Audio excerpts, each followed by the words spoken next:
കരൂർ ദുരന്തത്തിൻ്റെ പിന്നിലുള്ള പ്രധാന കാരണങ്ങൾ ഞാനിത് പറയാൻ വേണ്ടി പോവുകയാണ്. ഇതെല്ലാവരും കേൾക്കേണ്ടതാണ്. പ്രത്യേകിച്ച് എന്തെങ്കിലും ഒരു പരിപാടി സംഘടിപ്പിക്കുന്ന സംഘാടകർ ഇത് കേൾക്കേണ്ടതാണ്. കാരണം സംഘാടകർ ശ്രദ്ധിക്കേണ്ട ഒരുപാട് കാര്യങ്ങൾ അവിടെ ശ്രദ്ധിച്ചിട്ടില്ല. അതുകൊണ്ടാണ് ഇങ്ങനെ ഒരു ദുരന്തം ഉണ്ടായിട്ടുള്ളത്. അതുകൊണ്ട് തന്നെ ഇതിൻ്റെ മെയിൻ ഉത്തരവാദിത്തം വിജയുടെ പാർട്ടിക്ക് തന്നെയാണ്. കാരണം ഈ ഒരു പരിപാടി നടത്താൻ അനുമതി കൊടുക്കുന്ന സമയത്ത് തന്നെ പോലീസ് പറഞ്ഞിട്ടുണ്ടായിരുന്നു 23ഓളം മാർഗനിർദ്ദേശങ്ങൾ. അതിൽ പ്രധാനപ്പെട്ട പല മാർഗനിർദ്ദേശങ്ങളും ലംഘിച്ചുകൊണ്ടാണ് ഈ ഒരു പരിപാടി നടന്നിട്ടുള്ളത്. ഇവരോട് പറഞ്ഞത് രാവിലെ 10 to 11 മണിക്ക് തുടങ്ങിയിട്ട് പകൽ സമയത്ത് തന്നെ പരിപാടി അവസാനിപ്പിക്കണമെന്ന് പറഞ്ഞിട്ടുണ്ടായിരുന്നു.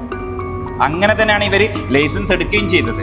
അവരും വെബ്സൈറ്റ് പറഞ്ഞത് 11 മണിക്ക് പരിപാടി തുടങ്ങിയിട്ട് 12 മണിക്ക് വിജയ് എത്തുന്നായിരുന്നു. പക്ഷെ വിജയ് എപ്പോഴെത്തിയത് 7 മണിക്കൂർ പിന്നെയും ലേറ്റ് ആയിട്ട് വൈകുന്നേരം 7 മണിക്ക്. എന്തിനാണ് രാത്രി വരെ നിങ്ങൾ കാത്തുനിന്നത്?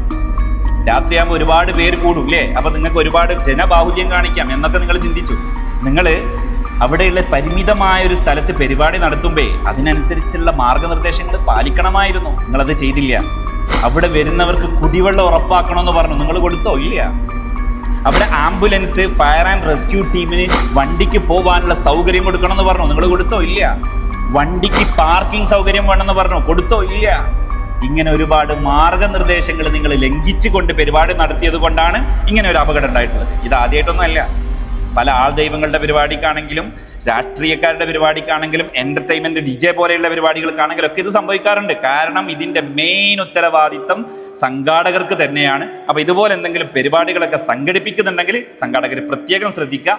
ഇത് കേരളത്തിൽ ഒരു ദുരന്തം വരാതിരിക്കാൻ ആദ്യം പറയാണ്. മെസ്സി വരുമ്പം സ്വാഭാവികമായിട്ടും ഫാൻസ് കൂടും. അതിന് അവരെ കുറ്റം പറഞ്ഞിട്ട് കാര്യമില്ല. സെലിബ്രിറ്റിയെ കാണാൻ വേണ്ടിയിട്ട് ജനം തടിച്ചുകൂടും. പക്ഷെ അങ്ങനെ തടിച്ചുകൂടുന്ന സമയത്ത് ഇങ്ങനെയുള്ള പ്രധാന മാർഗനിർദ്ദേശങ്ങൾ പാലിച്ചിട്ടുണ്ട് എന്നുള്ളത് സംഘാടകരൊന്ന് ഉറപ്പുവരുത്തണം എന്നുള്ളതാണ് എനിക്ക് പറയാനുള്ളത്. ഇനിയും ഇതുപോലെയുള്ള ദുരന്തങ്ങൾ ആവർത്തിക്കപ്പെടാതിരിക്കാൻ വേണ്ടിയിട്ട് ജനങ്ങളുടെ ഒരു അവയർനെസ്സിനായിട്ട് ഈ വീഡിയോ നിങ്ങൾ എല്ലാവരിലേക്കും ഇപ്പം തന്നെ ഷെയർ ചെയ്തോളൂ കേട്ടോ.